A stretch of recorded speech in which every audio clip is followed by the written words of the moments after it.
The first element of Koolmesh is a project.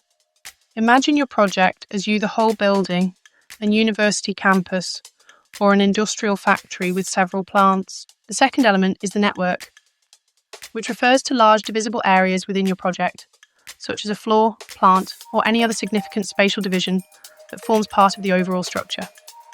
This is where the network will correspond to the floor layout, or a particular distinctive section of it. The third element is the zone, which refers to each room, corridor, or open space with a specific function. Devices can exist in only one zone. And the fourth element is the group. That is an optional grouping to achieve particular scenes or functions, such as emergency testing.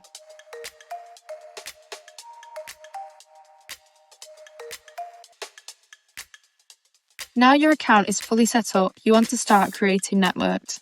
To do this, press this icon in the top left corner and press Start Creating a New Network.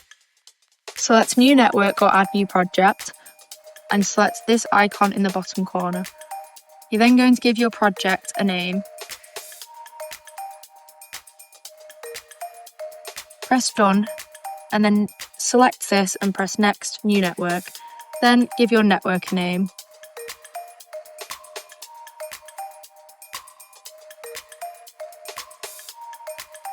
You've now created a network and a project, and you can start creating zones.